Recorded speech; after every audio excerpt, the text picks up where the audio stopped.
Good morning, good afternoon, and good evening. Whenever you're listening, I thank you for doing so. I am Kevin Mumphrey, and this is We Will Fix It in Post. I am with my friends Carson Hyde Ferguson Sure. and Victoria V.A. Jones. Good evening. So, did y'all know that Prince was trending maybe a few days ago? Nah. Nah, Would you like to take a guess why? Purple Rain. Purple Rain. Yeah, so apparently somebody put out a tweet a little while ago of saying you can only have 3 soundtracks you listen to the rest of your life. Just 3. Just 3. Yeah. With all these movies. Mm-hmm. Okay. And Purple Rain was Came- one of them. it was the top one. I believe it. You got Really? With the new generation? Okay, I'm It was just talking a lot about. of older people, that Right. were- Oh, okay. All right.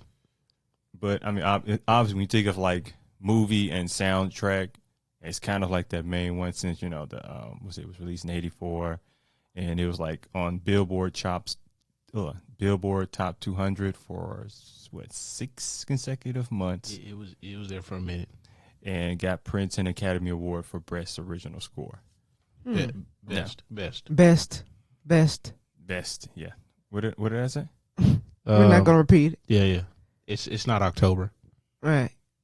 Oh well. So like, okay, when I was so You okay? Drink some water. You good? No, I'm good. You okay? I am great. Okay. He gonna need that cool out cooler here in a second. Exactly. Well, that may be on the next episode, but so like when I was younger, you usually saw that film soundtracks were marketed as pretty much with the film, if not much more than the film. It's just not something you see as much anymore. Y'all, you ever just notice that? I mean, it was all part of the whole strategy, like to get money. Right. So the song was within the trailer to motivate you to go watch the film. It's all about the song. Because the music motivates anyway. We all know that. Yeah. And then if the music can be just as good or just as entertaining as the film, it's all part of that experience. Because you get a soundtrack like a week before the movie maybe. Okay. It would have been. Or does it? It would have been like maybe 2 or 3 weeks before the movie, because you used the soundtrack to as another form. So of you promotion for the film. mean the song, the major song, right? Not the full soundtrack. No, full soundtrack. Well, I don't know. Well, maybe. Well, I don't know. I can't remember how the releases went, but Me either. But I remember not buying the soundtrack until after watching the movie. right. But then I remember at least the first 2 songs are already out.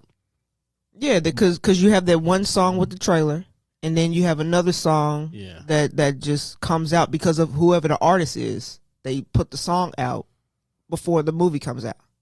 Yeah, and usually these songs in the soundtrack. It's not like they used all the songs that would be on the soundtrack or in the film. I think that they would maybe use 1 or 2. Nah, it'd probably be 5. You talking about like something with about 12 to 15 cuts on it. Yeah. Yeah. So yeah, about 5, 6, something like that. I'm thinking I'll use an example of 8 Mile. Or, yeah, 8 Mile. Like how many? 4, 5, something like that. On that particular one. Yeah. Yeah. I can't really remember. I just remember 8 Mile. Mom Spaghetti. Yeah, that's it. That's what I remember. Well, that song wasn't in the movie. Yeah, it was. He was writing it. Yeah. No, writing it, but wait, was it? He was writing it. The instrumental popped on a couple times. Like while he's writing it or whatever, it's in the background playing. It's real low, at times. And he was on the bus.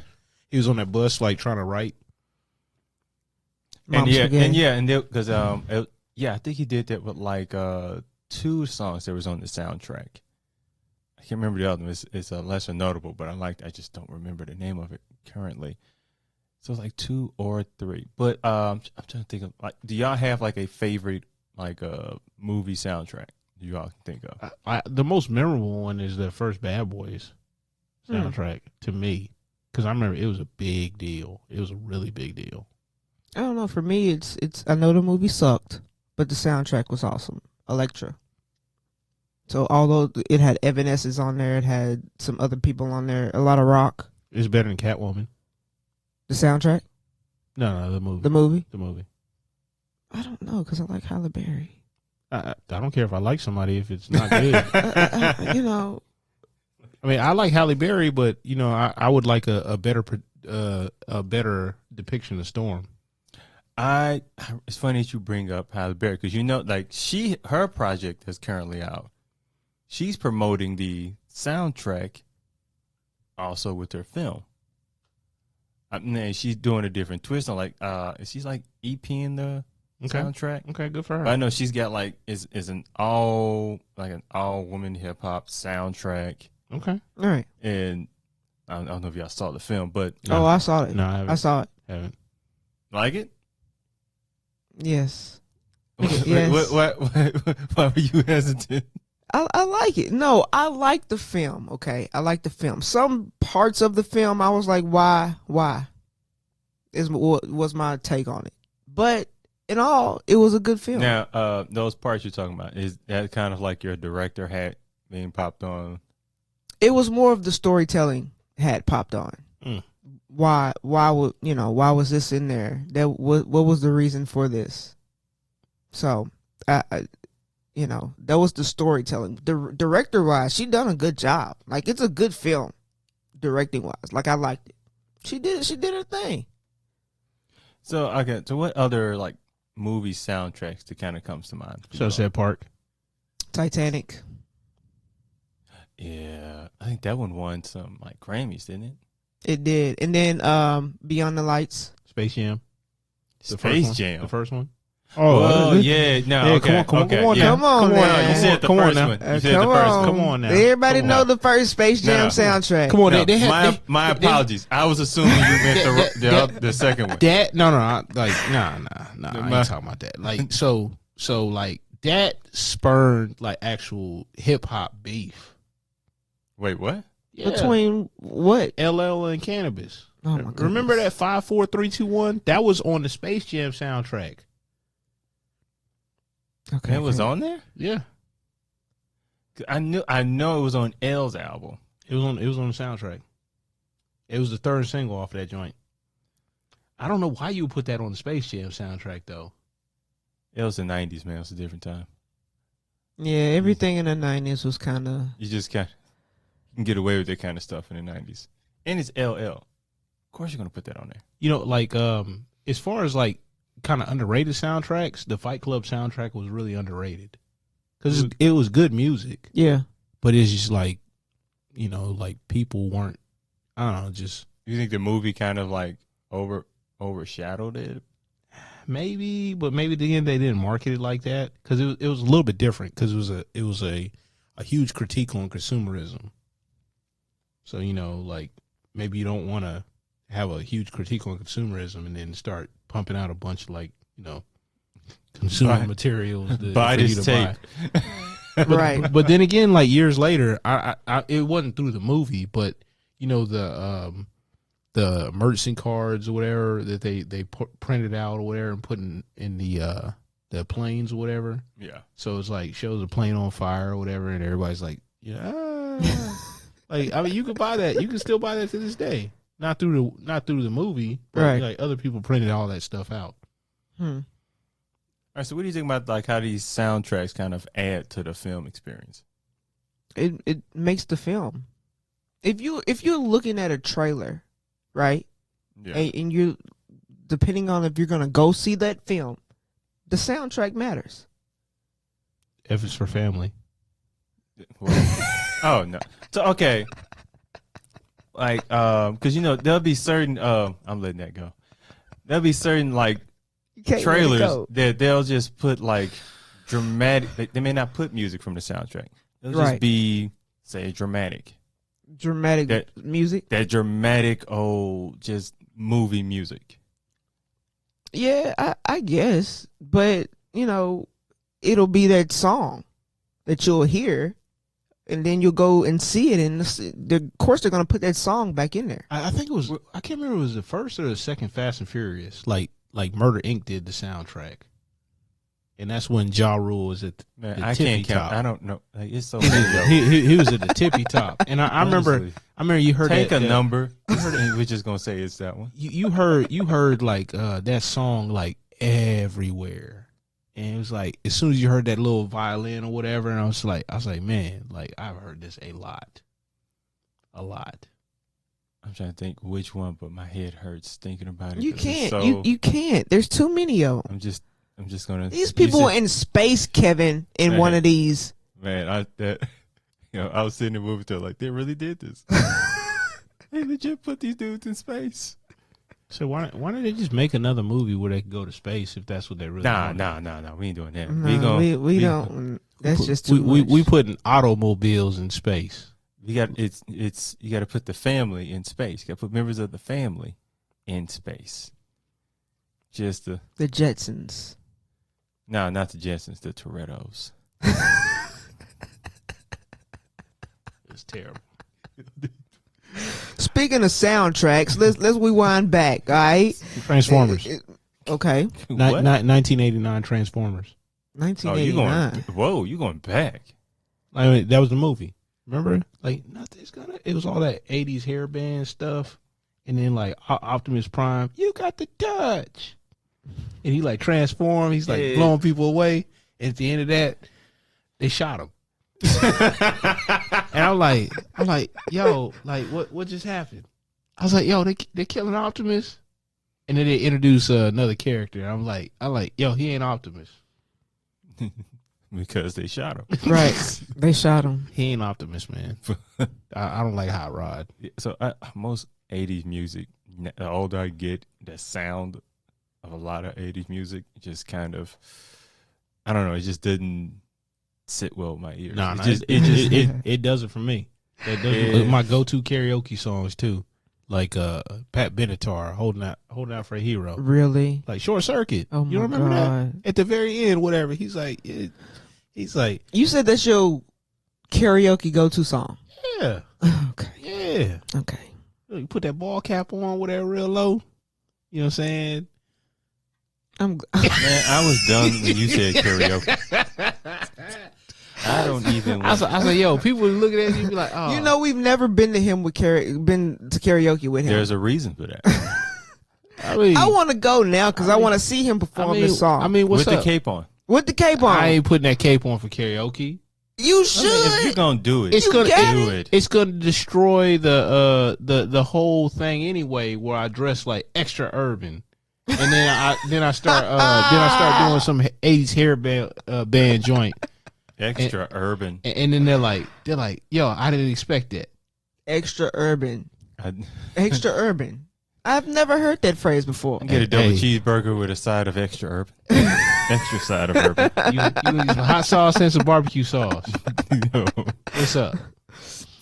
Going back to soundtracks, let's talk about the main one, Hustle and Flow. Okay. Terrence Howard. You know. 3-6 Mafia. You ain't know. You know what I'm saying?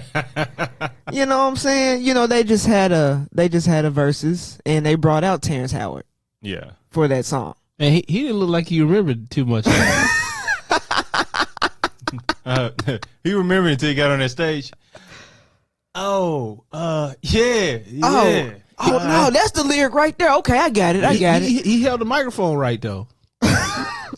But it's all. I mean, honestly, it's the visual of it enough. Right. I think just because I didn't notice that until somebody brought it to my attention. But it's like, oh, they got Terrence Howard back here, which I kind of assumed they would have. I mean, that's kind of hard, man. No, Terrence Howard, he gonna ride. You ask him to do something, he gonna come out and he gonna support.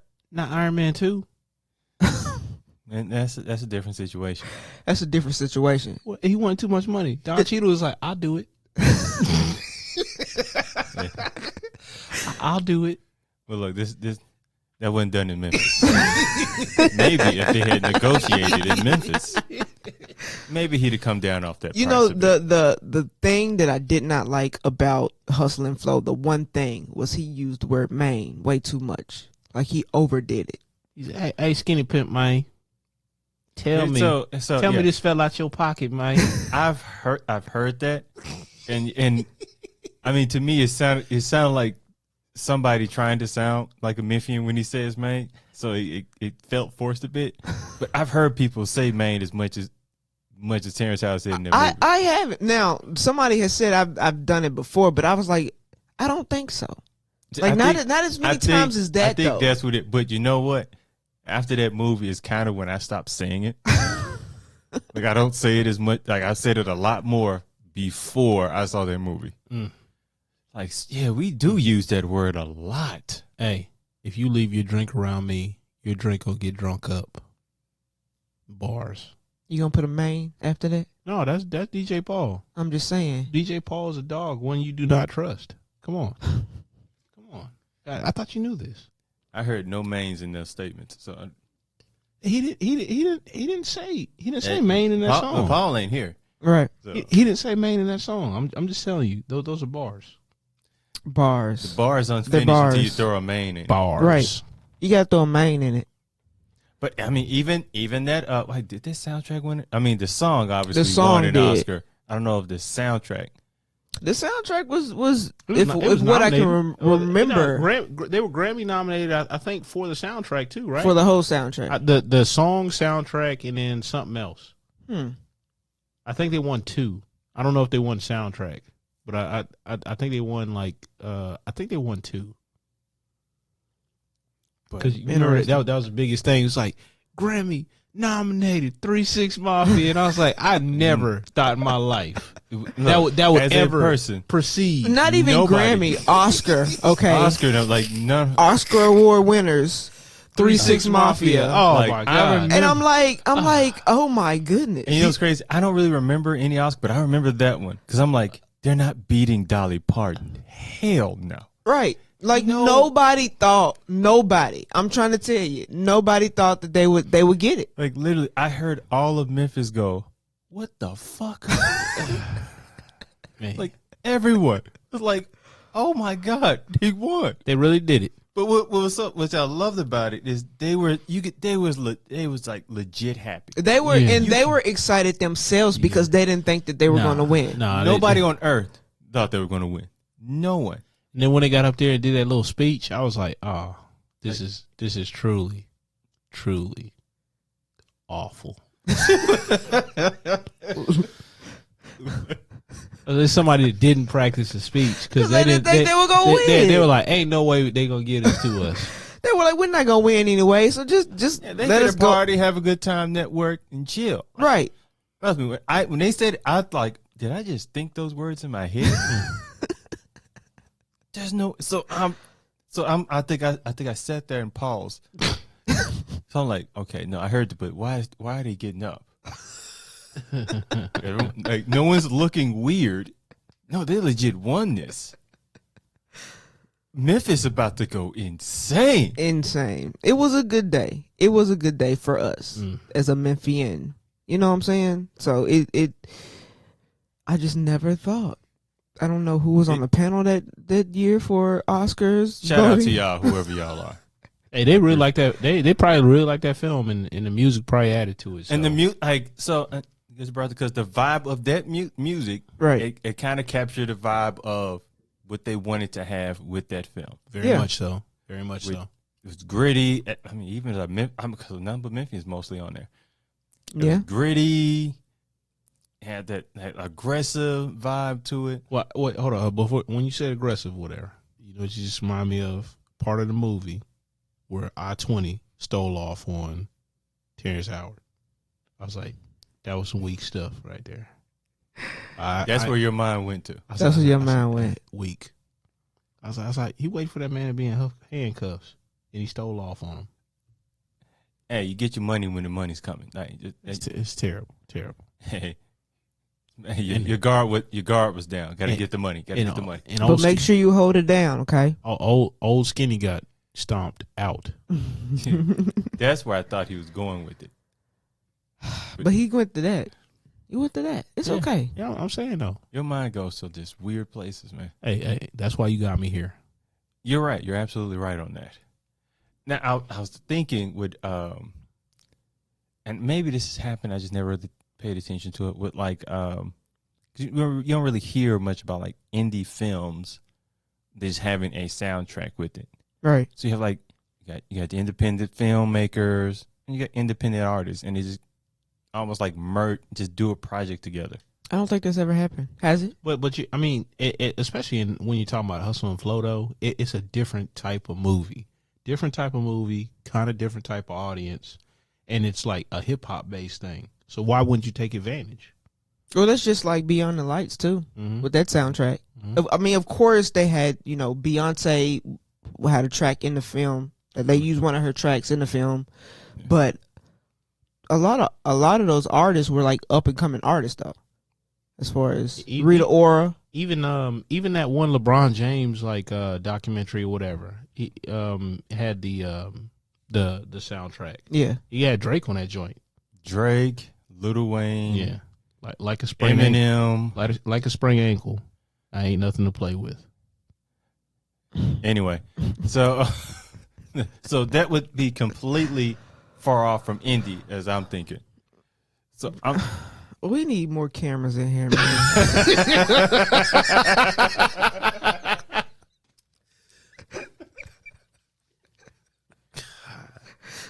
Why is that? We need more cameras in here because people just be getting an angle from my live. They don't see what's going on, and I just want this to be documented. I want it to be documented. I'm not just making this face.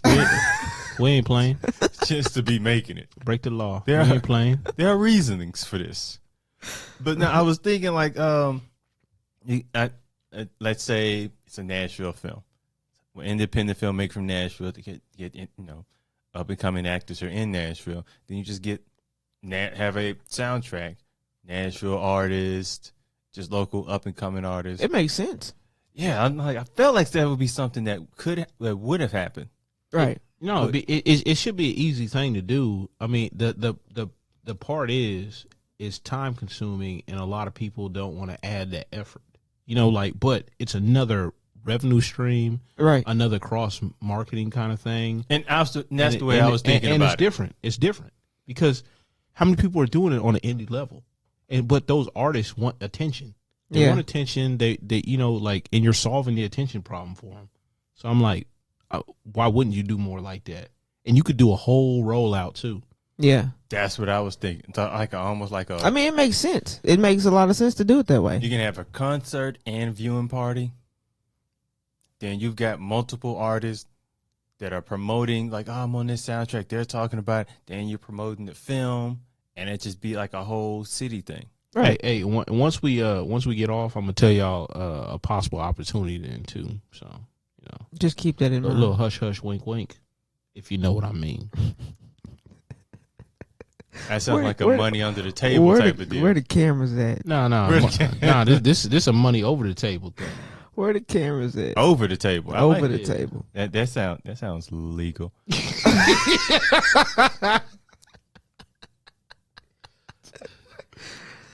At least I hope so.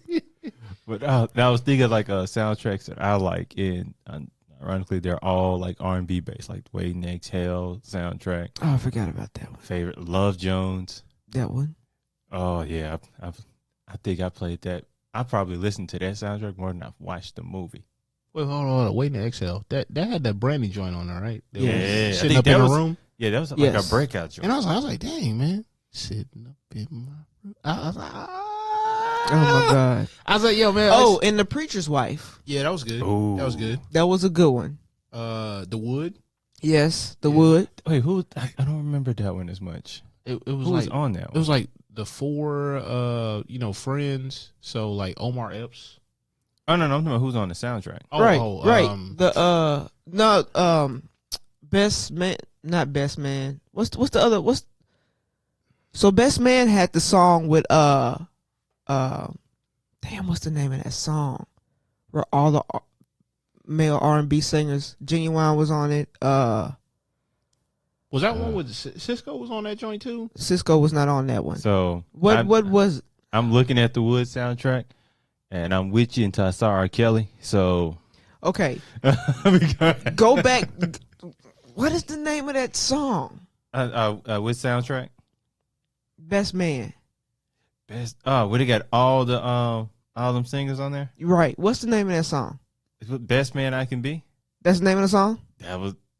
Yeah. Okay. I don't remember that song. You don't remember that I song? don't remember that song. That is one of Oh, my. yeah. I never knew the name of the song, but the best man I can be. It's Tyrese, Genuine, Yeah. RL.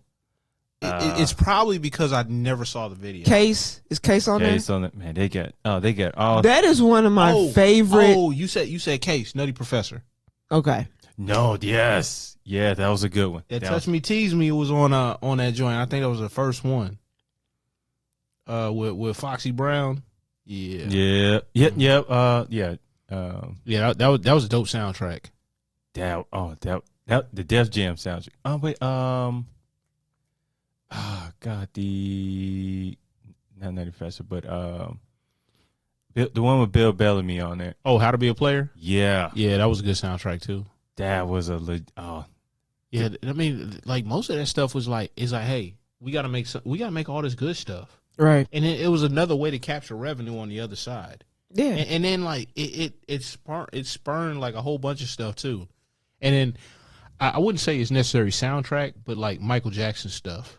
You know, where he did those movies for like 3 or 4 songs in his album. Yeah. Like Smooth Criminal. That's basically a mini movie. Yes. That's art. Most of all his music videos were mini movies, though. I said most of them, not all of them. Make you want to scream. Yeah. I wouldn't count. No, not that. That one. See, when I think of Michael Jackson's movie like video, Thriller, obviously. That's kind of the main one, and because Bad wouldn't necessarily. Yeah, they had like 2 versions. It was an extended version. Yeah, they had it was like a 10-minute extended version, maybe 12. It was like But Smooth Criminal, I think that was like one of the bigger productions, right, outside of Thriller. Yeah. Now that was a mini series. You've been hit by. Now, did y'all think that? And I was just thinking of this with the changes with the music industry. Could that have affected the? Yeah, yeah. Because now you maybe not have the same kind of relationships, so it's not as easy to kind of go to that well. And then you got a lot of people short-sighted, maybe short-sighted. I don't know, like, and not thinking about doing dual projects because they don't want to split the money. But you know, I don't know. Because I would think you would look. We don't want to spend all this marketing money. Like, I know y'all got something for this film. But I'm like, okay, you got marketing money for the albums, all that stuff. You combine budgets. Now you spend less money across the board to market. And then you're putting your respective projects, whether it's the music or the movie, in front of way more people at less cost. But also now you kind of see, like, and especially because, got your Netflix, and you're probably not going to, well, I think it may start to be a thing, but or even like give you an idea, like with Insecure, they put the music on, and then I think they have a playlist, like a Spotify, and Apple playlist. Yeah, I mean, if anything, that helps out the artist.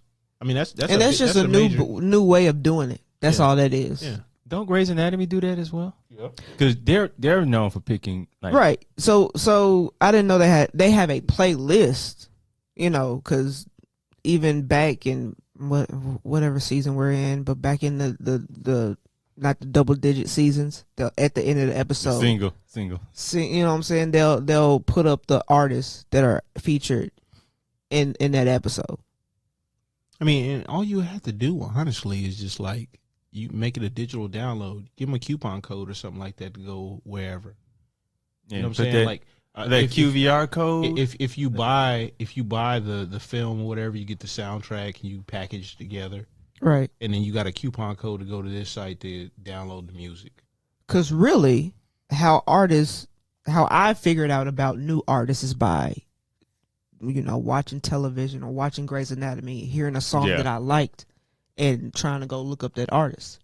You know what I'm saying? To hear other stuff that they got. Every now and again I get on a kick where I'll be listening to not so much anymore, but like I would say every Sunday I would sit down and I would like listen to stuff while I would listen to music to select stuff. I would like have some ideas. I would like think about my week, and I'd be playing like this real kind of chill, mellow deal on SoundCloud, Selection Radio, and I found a bunch of different artists like just through that. Yeah. Like what Masago?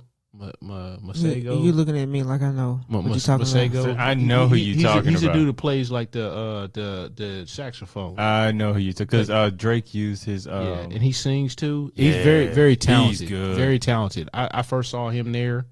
Bryson Tiller. Yeah. I first saw him there, and then like they built like audiences, so kind of like a Spotify kind of thing. Right. They built like audiences, and one of the threads. You know, you go down that wormhole, kind of like YouTube. Yeah. Like, I found this one artist or whatever, JJ Cicero. Very talented rapper. I mean, she's special. And then she ended up going on that Funk Flex women's freestyle, Jermaine Dupri, like, feature. She's in Atlanta now, originally from Ohio. I got nothing but good things to say about her and her manager because I've actually dealt with them directly. And they're cool, good people. I even showed them to a friend this past week. And he's like, "Oh yeah, she can rap, and like she got bars, and she can be technical, but you know it's not inaccessible to a regular person." Is she like in her 20s or? I don't know how old she is. Maybe late 20s, early 30s. I don't know. But that's also how new artists get discovered by another audience. Yep. That would have never. Listen to that person. Oh yeah, that freestyle was fire too. That first one. Juicy Fruit was on the soundtrack for Harley Quinn. That movie. Juicy Fruit. Yes, she's a rapper. Above the Rim, that soundtrack. Ooh, it's good. It's a good soundtrack. It didn't like. It was solid. It was solid. It wasn't like super popular or whatever. Because MC Light had that one joint on there. I know Pac had was Holla If You Hear Me was on there. I can't remember. Excuse me. But getting choked up over there, ain't you? Yeah, MC Light does things. MC Light got you man, all twisted and turning, huh? I like MC Light. It sounds like it. She dope. She good people. That's actually a good way to end this for Carson's love of MC Light. Or just say, hey man, say man. You know what I'm saying? Make sure you take your pills, okay? What are you talking about? I got no damn pills. All right, we're going to wrap this up. Crazy over here. Crazy. He's going to say, find you a movie soundtrack and just take a listen to it. You never know what you might find. Hey, from the 1990s. Yeah. Hey, but Puff Daddy did that one in the 2000s. All right, the early 2000s were good too. Yeah. Like up until about 2005, and they fell off. And that's where we're going to end it. I am once again Kevin Mumphrey with my friends Karsten Hype Ferguson. Sure. And Victoria V.A. Jones. Good afternoon. And that is a wrap. Yeah, it is. Lights, camera, action. In a studio where local filmmakers talk to other filmmakers about the inside world of film. Cut! That's not the script. It. We'll fix it in post. Do you wonder how films are produced and what really goes on behind the scenes? Well, stand by. Filmmakers Kevin Mumphrey, Victoria V.A. Jones, and Carson Hype Ferguson explain all the details. Right here on It, We Will Fix It in Post podcast.